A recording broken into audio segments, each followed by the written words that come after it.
So hello, what's up mga idol? Welcome ulit sa panibagong video. Sa video na to mag-unbox tayo ng isang napakasulit na tablet ngayon mula sa Infinix, ang Infinix XPad 30. Maganda kaya to? Tara pag-usapan natin.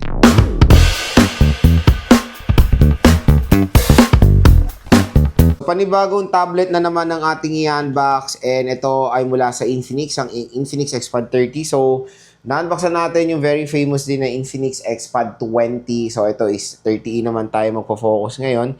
And, ang maganda dito, ang dami po nito mga features na, kumbaga, all-rounder. Pwede siya pang bata, pwede siya pang business, pwede siya sa mga entertainment purposes. At ito nga, tulad ng sinabi dito ni Infinix, exclusive and free educational resources. Ang dami po nitong educational resources na perfect sa mga kids nyo. At may kasama na tong case out of the box. So, di ba? Kumpleto recados na sa Infinix XPad 30 and ang maganda dito nasa around 8 to 9,000 pesos lang to dito sa online. Kaya dito lang kayo bibili. So, tap mo yung video dito. View products. Dito sa shopping button natin, mura at bagsak presyo na mo ko ito Infinix XPad 30 at meron pang naghihintay na special discount voucher, additional 1 to 2,000 pesos off yan pag binili niyo yan dito sa ating video. Okay? So, exclusive lang yan sa ating video Infinix XPad 30, ito yung specs niya, may kasama na siyang case.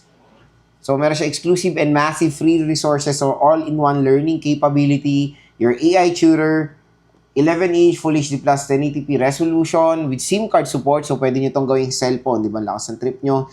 Multi-device collaboration, and this is 4GB of RAM and 120GB of internal storage. Okay?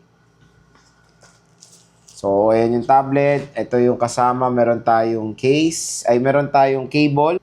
Power brick. Meron tayo ditong SIM eject tool.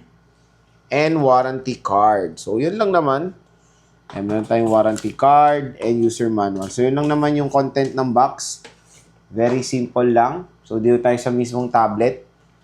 Tagalin na natin sa plastic niya. So, maganda dito sa tablet nando, may kasama na siyang case. 'Di ba? So, ito yung case niya. Para siyang nagre-resemblance din sa Itel Vista Tab Go na may kasama ng case. Ganito rin. May stand pa, Ayan. May stand pa siyang kasama. O, 'di ba? Convenient na convenient. Silicone case siya. Matte finish. Tanggalin natin yung case para makita natin yung tablet mismo. Ayan, Infinix. Diba? Ang ganda ng design, no? So, meron tayong single camera dito with flash. Microphone. Power volume rocker. Sa taas naman is power button. Speaker grills. Left side, ayan yung SIM tray. Sa baba naman sa 3.5mm headphone jack. Type-C port at isang speaker grill. So, dual steer speakers. Etong si Infinix XPad 30E at meron siyang kasamang pre-installed screen protector out of the box at ito yung kanyang camera na sa landscape orientation siya. So, open na natin to. Infinix powered by Android. So, ang gawin natin, setup ko muna to, balik ako kayo. So, yan na, open na natin siya, lobat kasi. At ang maganda dito sa tablet na to ay marami siyang learning tools. Like Hi Tutor, Educational Desk, Kids Space, Google Classroom. Ayan, meron tayong Learning Center. Parang siya, yung sa Itel Vista Tab Go. Ganun din siya.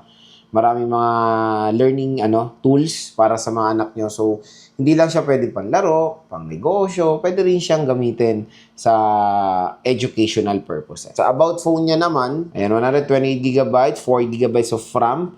Ayan, rear camera is 8 megapixel and front-facing camera is 5 megapixel. Battery is 7,200 mAh battery capacity and Android 15 siya.